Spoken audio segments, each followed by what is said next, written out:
Any other questions?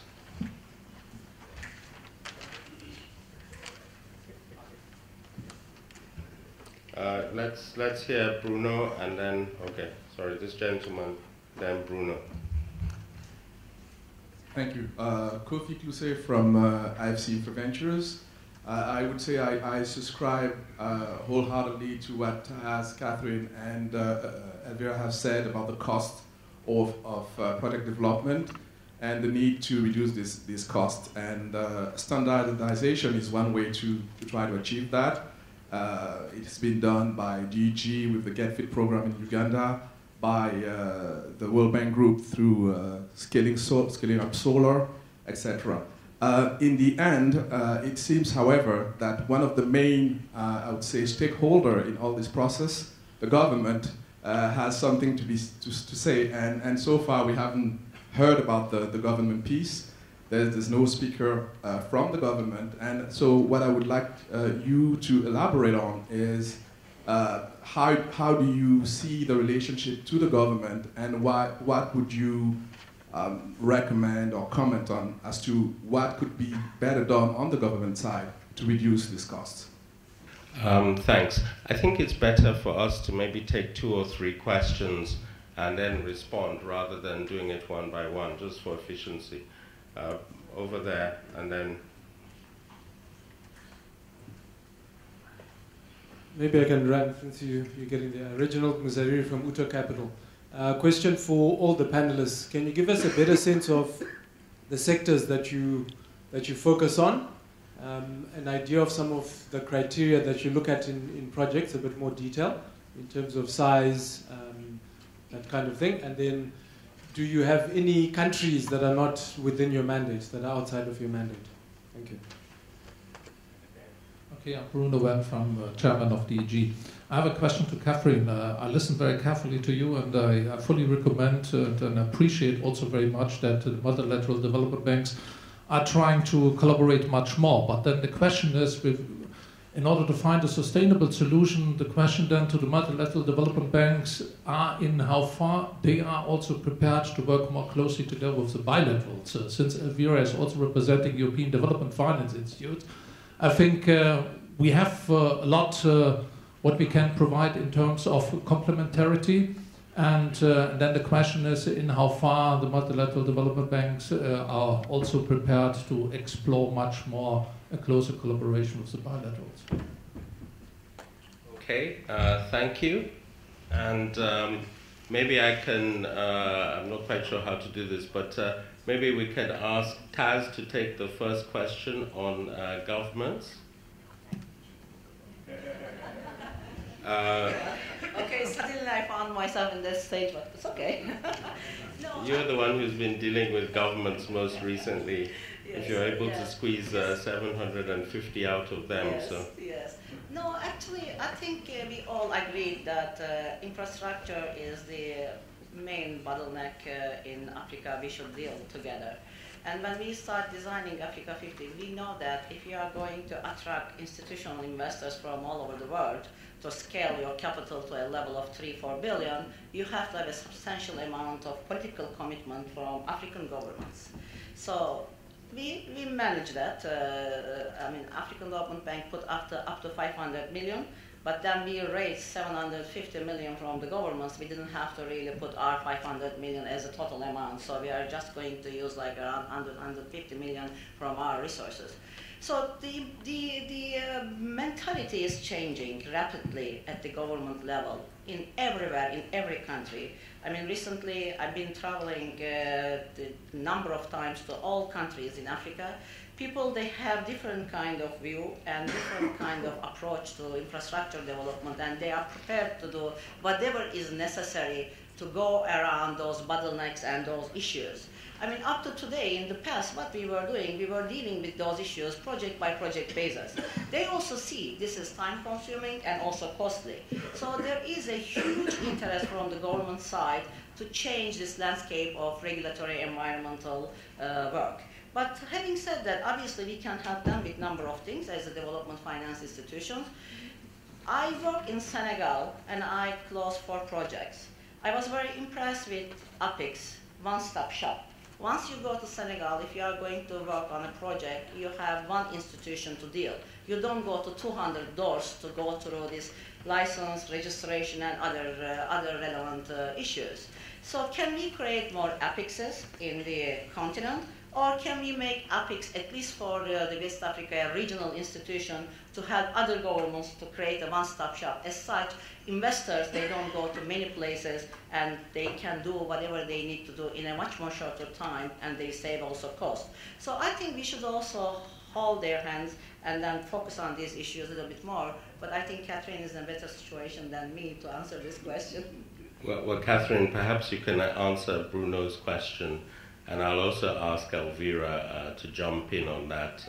But please try and keep your responses as brief as possible so we can get more interaction. One word, collaboration. It's such a simple word, but it's so difficult to achieve. If you ask anyone, do you want to collaborate? Of course we do.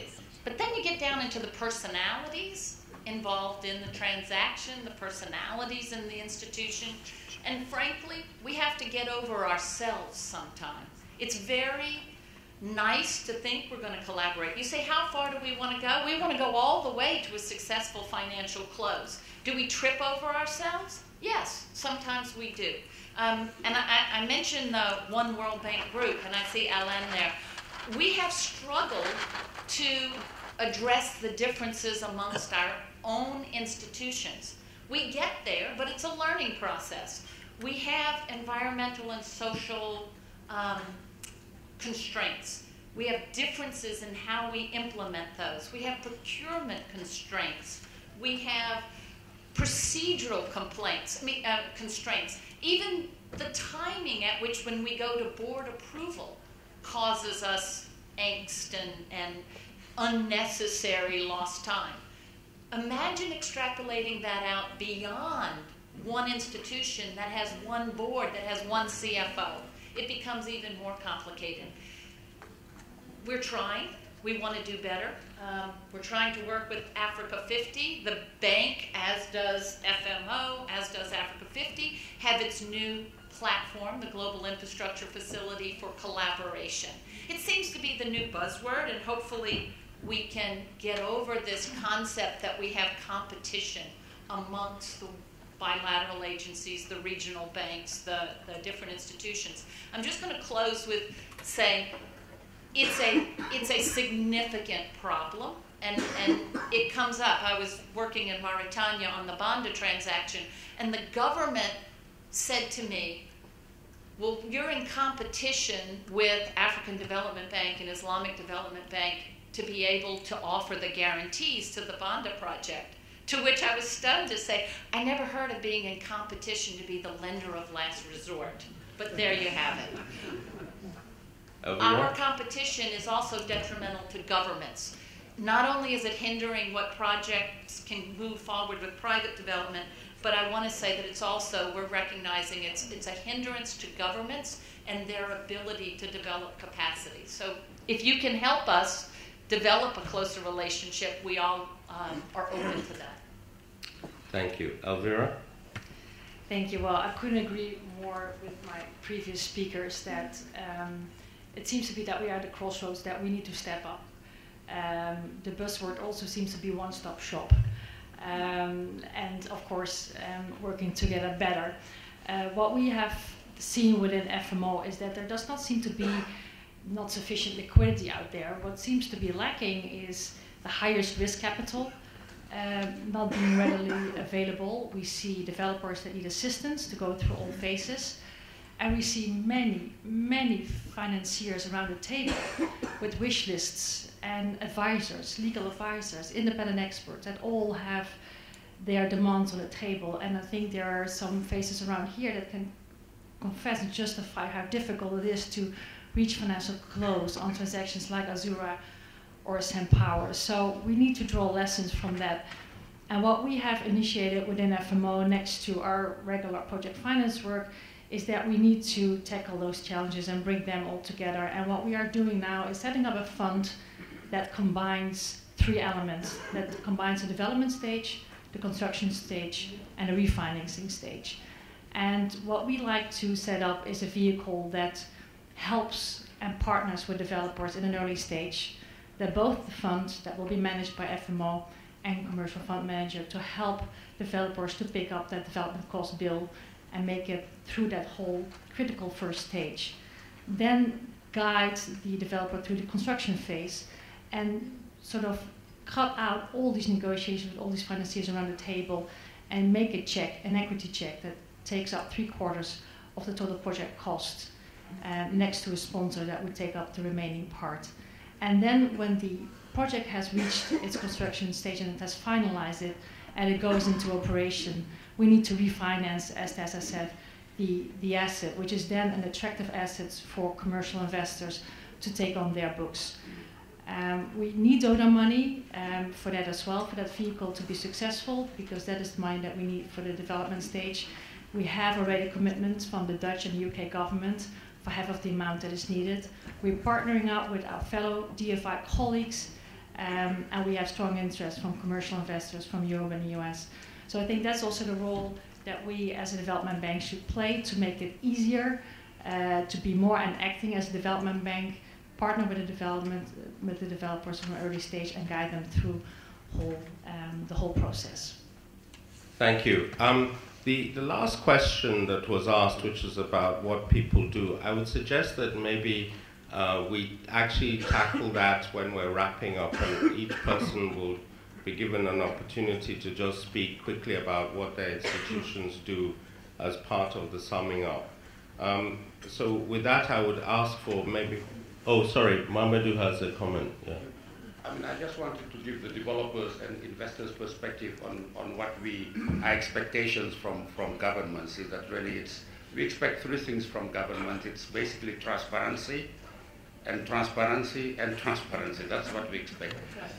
I mean, if you take the examples of Morocco in their renewable energy program, Nigeria, where there were issues on several other areas, but you look at the energy sector or what happened recently in the privatization program for the electricity, these things are, or in South Africa, these things are successful, or these initiatives are successful because there's a high degree of transparency in how these transactions are allocated. I'm appalled by the number of government where we go to a country and there is a very important transaction or project that the government wants to put forward, but you don't have a clue whom you'll be speaking to make progress on this particular transaction. It may be the sector minister, then the Minister of Finance is involved, etc. So the transparency of allocating a transaction is extremely important. Transparency in understanding who your counterparty is. At that point, the one single shop is better. If not, at least that the ministry that is responsible for the particular transaction is very well defined, and consistency also across the line. So my final word on this is, if government were to focus on just doing feasibility studies and having requests for proposals in a transparent manner with the help of DFIs to select the best offer, rather than doing window shopping and pageants and discussing in parallel with several developers, several investors in a very opaque way, I think that would be a tremendous progress. Thank you. We'll take 2 more questions from the floor, respond to them, and then wrap up. So questions, please. Oh, there's one over there. And any other ones? Thanks. My name is Peter Williams. I'm a non-executive director of Transnet, but I'm also a lawyer, and I'm here. The question is in the latter capacity. A lot of my clients that come to me, they've got problems accessing finance to fund your initial stages, to take a project to bankability. And if you look at the DFIs, your development finance institutions, very often, they're government-owned. There's all kinds of bureaucracy. Very often, they will lead you to lose the project because of the time it takes for them to work on it. But also, there's also other kinds of constraints. There's limitations on the type of projects that they fund and things like that. Even in Africa. So I think that the private sector needs to come to the party, you know, in a bigger way, where projects are concerned, to take it to bankability, to take it to feasibility stage. Yeah? As far as the governments are concerned, I mean, there's all kinds of other constraints as well. I think someone's expressed the wish that the governments can play a bigger role. I mean, I don't think that's going to happen. Yeah? So yeah, but the issue is the private sector, they need to come to the party more stronger. Thanks. There's a lady over there. I don't think we've had any ladies with comments or questions, so please. Thank you. My name is Rosalind Thomas. I'm the CEO of a sponsor company that is actually involved in a private build of a telecoms project. Now, I've been hearing a lot from all the panelists about project development costs or project development facilities that are available, it seems, for PPPs or government-sponsored projects. But as a prime, I think taking off from this gentleman that just spoke now, there is a huge challenge for privately sponsored projects that have no government element and trying to get access to early stage funding. And venture capital in Africa does not exist, not even in South Africa. It's very hard to access and find it. So usually one uses angel finance, or you're using your own financing, or you're going offshore to look for venture capital. So when you speak to the DFIs, it's very hard to access any of the project development funds for the early stage work that you need to do on a project that is actually eminently bankable. And my project, for example, we know that it's bankable because we've done all the feasibility study, we've done the traffic study and everything. But trying to access funding to meet some of the needs that you need is a challenge. And you find that you go to the DFIs, and the DFIs are saying to you, well, if there's no government interest, they're not interested. So what do we do as a private developer? I should come and speak to AFC, but I'll throw that question open to other people. That one last question, so let's take that and then. Sorry, this is just to add on to what was being discussed now. My name is Sunil Kapoor, and I represent Tata Power for Africa. I just want to ask the panelists about, the risk appetite of the DFIs. And is there any risk appetite? Because what we find is everything gets pushed on to the private investor. And till the project is, completely and utterly bankable to the last dot, and till the lawyers have squeezed every last sort of drop of blood from us, we don't find we can access any of the DFI funding whatsoever. So, and the projects, for instance, which are eminently bankable, never, their risk collapse before they actually get any funding. So can the panelists please talk about that part? Excellent. Okay, what I will do is, in the interest of time, we'll just start from the far end with Elvira and work our way back. I think a lot of those questions were actually pretty closely related, and so I would suggest that each panelist sort of comment in the way they would like about those questions, but also use it to sum up and address the other question that came from the middle of the room in terms of what they do, what sectors they may be interested, etc. Now, also in the interest of time, I would ask each of us to keep it as short as possible as well. So, Elvira. Okay, let me be brief. So we are active in all kinds of sectors. Our focus sectors are the financial institutions, the energy sector, and the agribusiness. Going back to the other questions and also the last one posed by Sunil, I think it's a fair comment. We need to reevaluate ourselves as well. We have risk appetite, that's our mandate. It's our mandate to make sure that private sector spurs economic growth in developing countries. It also means that we have to be more actively involved in those early stages. As I said, we have the means available, so there is access to financing within the development financial institutions to support developers in the early stage. But I think it's a fair comment that we also should always continuously look at when the time is right also for us to step in to disburse, and not when all the boxes are ticked. but also have a clear view on where the project stands, where the risks are, and take it from there. So I think it's a fair comment and something that we need to work on as development finance institutions as well ourselves. I agree. Okay, I'm going to answer that from the perspective of the IBRD. And unfortunately, IBRD and IDA can only become involved in those projects that are considered significant from the government perspective. So if you are out there developing a project and it's not considered to be part of the government's strategic vision, or the government doesn't request that the IBRD or IDA support that either with lending or with guarantees, we pretty much have our hands tied.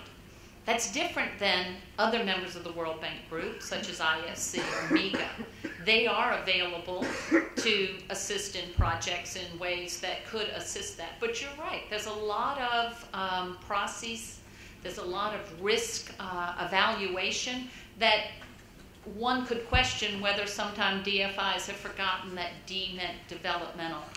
I think it's just one of the things that has to be addressed and is being addressed, but very small. We are very interested in ways that you think that projects could get greater government support, and we would be happy to explore those with you. But somewhat, I mean, it's to say is that the World Bank's hands are tied, because without the government request, we can't come into a project. The World Bank Group, everyone knows, is interested in all sectors. Guarantees are primarily deployed in areas of infrastructure. So it has to be an infrastructure project that has a governmental interest and a request to deploy support for development of the sector. Amadou? Thank you. I'll address very briefly the early development and then the finance. On the early development, to the risk of being a little bit controversial, my personal view is that it's not really up to the private sector to decide which infrastructure transactions are key to a certain country and should be developed, and then spend time and money and resources in them and seek early stage money to develop them. And I think that becomes confusing to a lot of government. I honestly feel that is the role of governments with their development partners. And then once that early stage is done, then the government goes to market and looks for the best partner, technical and financial, to implement that specific transaction that they have decided to do. That's at Meridian we advocate for, I mean, we would be very happy of all African countries, the 54, were only allocating all of their PPPs through international competitive bidding. We will not win all of them, we will win a few, but we'll be happy with the few. I think there are a lot of developers out there who just confuse government by, pushing their own agenda of this is a specific project where I have specific skills and I want to convince the government that it should be pushing for it. That's my personal view on the financing side. I couldn't agree more, especially since I was on the other side not so long ago. I do believe and agree that DFIs tend to overdo it in terms of risk allocations to the private sector. But in relation to what I was saying earlier, I think once these transactions are allocated on the transparent basis, then the private sector should be in a position to demand, because this is the most economical solution, because it has been selected properly, transparently. We have the right to demand from DFIs that they be a little bit cooler in the way they approach risk allocations of project finance. I think I agree with you that at the moment it's too much tilted towards the private sector, both the risk allocation and the coverage of late stage development costs. I mean, the borrower finances all the legal costs, all the financial, I mean, everything, and that's a little bit over the board. I would agree with you. And I'm glad that the DFIs acknowledge that also. Hopefully that will translate into actual decisions. Taz? Thank you, Andrew. I'm not going to touch this issue because I think I changed the head, but I will be sitting here, I think, on your side in number of equity investments, so I'll have the sympathy.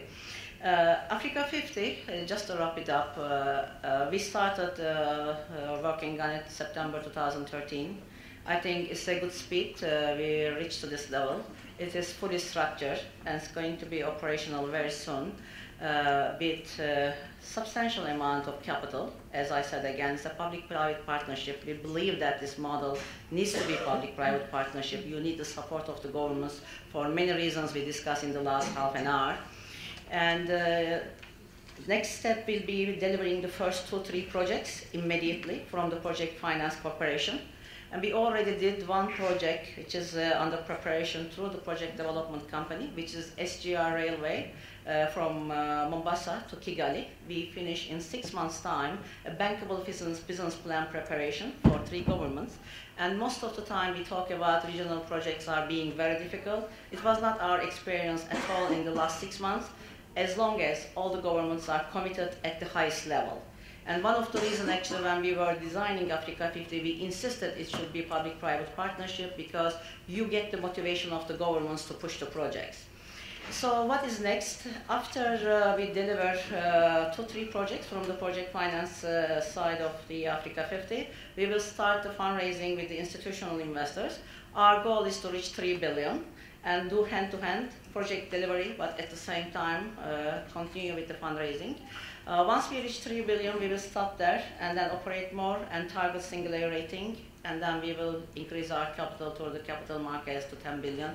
This is ambitious, but I think what we did in the last 18 to 24 months, it tells us that our track record is not bad and we will be able to achieve. And when it comes to the sector, Africa 50 will be mostly focusing on transformational projects at national level or regional level. Africa 50 can partner with private companies or governments in project development side. The idea is actually focusing mostly transport and energy projects because we know that transport and energy are the most 2 important sectors in overall infrastructure platform to basically speed up the other investments in the continent. So there is no country. I think currently we have around 25 countries partner with us. It doesn't limit us. We don't have to work in those countries. We can work in any of the 54 countries. It is a little bit different than having a development finance institution. Thank you. Thank you, Taz. Just a quick word on AFC as well. We work in 5 sectors: power, transportation, telecoms, natural resources, and heavy industry. We have an in-house development capacity. We were the lead developers of the SenPower project in Ghana, which is, I think, one of 2 large project finance power transactions that closed in Africa last year. And we're currently working on developing at various stages 6 power projects for about 2,000 megawatts across Africa. We are very keen to work with developers. We have a project development facility jointly with FMO, and we have additional funds that we can use for that. Our risk appetite really depends on the project and the stage of development, and thus, I think it's best to talk to us if you've got any projects. 2 last points. I think the point on financing, it's a very important point. Moody's did a study where they looked at project finance deals across the world over a 27-year period. And they found that actually African projects had the lowest default rate. This, I think, doesn't speak to how low risk Africa is. We all work in Africa. But I think it speaks to how over-engineered projects in Africa tend to be compared with other places. And thus, I think, we need to think about the models under which we finance these projects. We worked on SenPower. There's a project, Zura, that's coming up in Nigeria, and various other projects.